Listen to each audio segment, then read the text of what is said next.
Today we're going to talk about dual enrollment, starting college while finishing your GED. With dual enrollment, you can start taking classes toward a diploma or certificate program at West Georgia Technical College while you're completing your GED. There are several steps that you'll want to complete in order to make this happen. The first step should be to talk with an instructor and with your transition specialist, affectionately known as your auditor, to see if it's a good fit for you. Some folks may find the dual enrollment program an absolutely perfect way to proceed, and for others it may not be as important or it's a good a fit. So talk with someone before you even start thinking about it. The next step that you need to complete is to pass the GED sections in math and RLA. This is sort of a new feature that we've added to dual enrollment. Prior to this year, the requirement was that you just finished any two sections of the GED, but we found that that was not very successful for students because they would have to go and take the AccuPlacer test in whichever subject they hadn't passed, whether it was RLA or math. And so it made more sense to go ahead and require students to pass the RLA and math sections of the GED before applying to the school at all. And that allows you to avoid having to take the AccuPlacer test. So once you've passed the RLA and the math, you can apply for admissions to West Georgia Technical College, and you'll do that just like you would as a normal student. I'll talk about some of the documents that you'll need to do that in just a minute. The next step is to begin classes at the technical college. You're going to enroll in either a diploma or certificate program. If you're interested in pursuing a degree, a 2-year or eventually a 4-year degree, then you may need to rethink the dual enrollment. You will not be able to take the real college level classes like English 1101 or Math 1111 in a certificate or diploma program, and so those would not be good choices for you if you want to pursue a degree eventually. So you'll begin taking classes at the technical college, but you will continue as an adult education student, hence the name dual enrollment. So you'll continue to be one of our students, and you'll continue to work with us on that science and social studies sections at the same time that you're working on your college classes. Finally, you're expected to complete your GED, all of it, all 4 parts, within 2 semesters of beginning the dual enrollment program. So the documents that you'll need to gather together in order to apply is the application itself, the West Georgia Technical College application, and you'll need to indicate on that application what program of study that you're pursuing. So do some research on that before you get to the application process.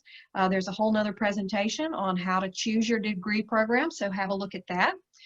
You can complete the application by paper or online. You will need an application fee of $25 in order to apply, but you can get a waiver from your auditor to keep from having to pay for that $25. So ask your auditor for a waiver. You'll also need your GED transcript.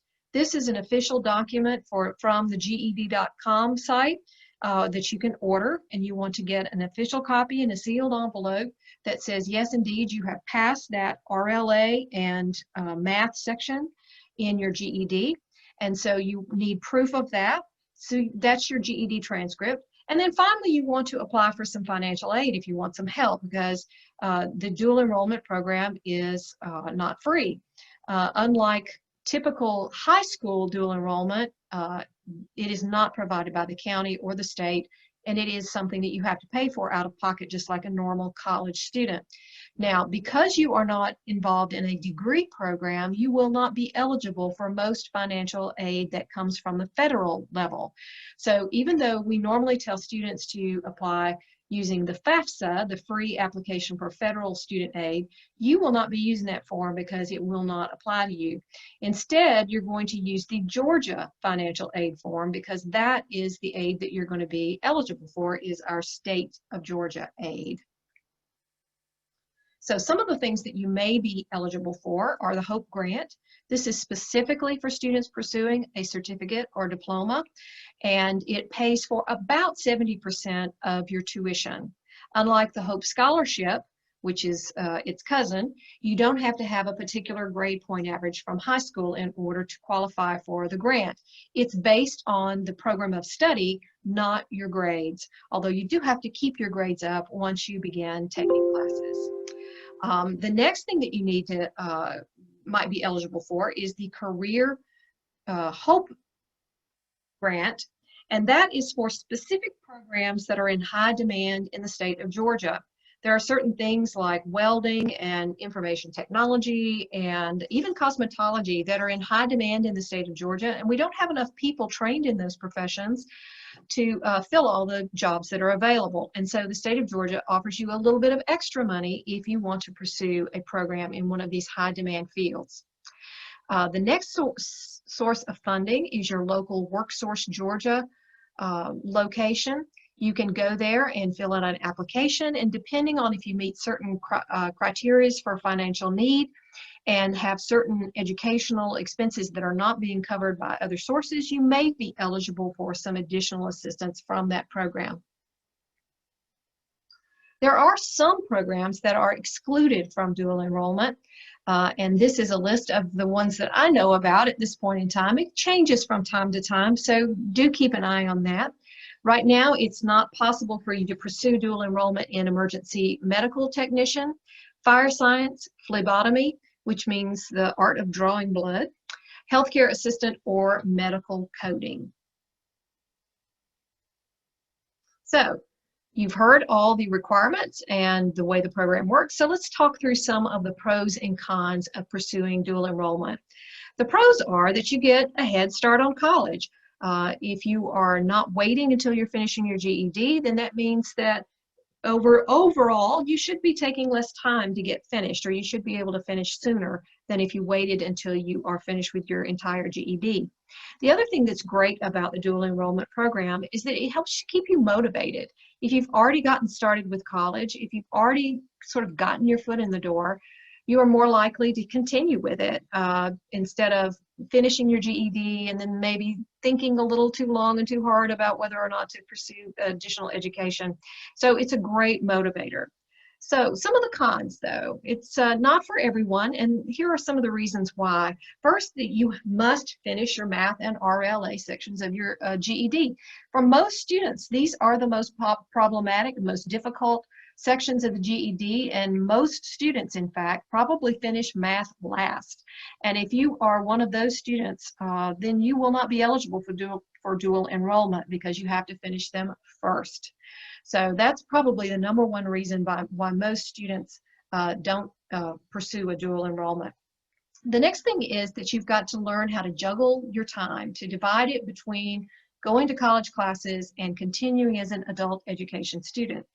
And especially if you are working a full-time job, you just may not have enough hours in a day to do both at the same time. So think long and hard about that and examine your own schedule and what your needs are as far as timing is concerned. The other thing is that you will now have a deadline imposed upon you about when you need to finish your GED. You've got to finish it within 2 semesters once you get started. And that can be, a little intimidating. As it is now as an adult education student, you've got as long as you need to finish GED. We want you to continue making steady progress, but there's no hard, fast deadline out there. Once you begin dual enrollment, you will have that deadline. Some programs, of course, are excluded. So if you're interested in being a phlebotomist or pursuing EMT, then the dual enrollment program is not going to be for you either. And also, of course, there is some limitation on your financial aid that's available to you, although that should probably be the least of your concerns because it will be almost the same financial aid that's available to you as a regular college student eventually. So think through all of the information that you've learned today. Weigh the pros and cons for yourself because it's going to be unique for you, and make a decision about whether or not this is a good fit for you. If you are interested in pursuing the dual enrollment program, then just locate your local campus auditor and ask for additional information.